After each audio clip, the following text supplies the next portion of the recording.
আপনি? হ্যাঁ আমি। আপনি আপনার স্যারের সাথে মিথ্যে কথা বললেন কেন? আপনার জন্য। আমার জন্য? কিন্তু কেন?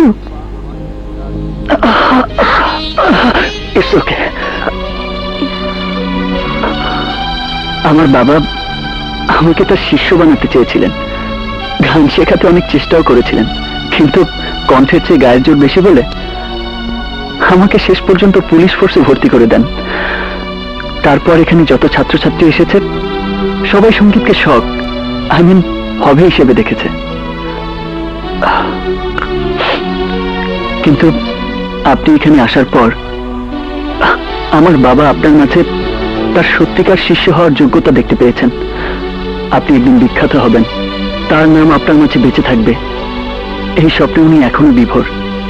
আর উনি যদি জানতে পারেন আপনি আমাকে নিজের হাতে গুলি করেছেন, তাহলে উনি অনেক কষ্ট পাবেন। এই ভেবেই আমি মিথ্যে কথা বলেছি, কারণ আমি চাই আপনি আমার বাবার স্বপ্ন পূরণ করুন। ওনার কাছ থেকে এই একটা সত্য আমি সবসময় গোপন করব। তাছাড়া আপনার বাবা যদি আসল ঘটনা জানতে পারেন তাহলে উনি আপনাকে ক্ষমা করবেন না। উনিও একজন নীতিবান পুলিশ অফিসারের মতো প্রথমে আপনার বিরুদ্ধে অ্যাকশন নেবেন, তারপর বাবা হিসেবে আপনার জন্য কান্নাকাটি করবেন।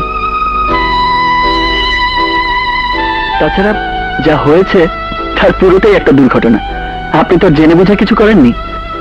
তাই শুধু শুধু একটি সত্য কথা বলে সবার মন খারাপ করার চাইতে সেটাকে গোপন করাই কি ভালো নয়?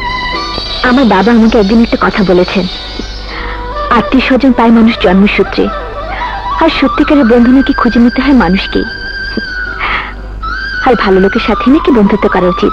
আপনি সে ভালো লোক, সো লেটস বি ফ্রেন্ড।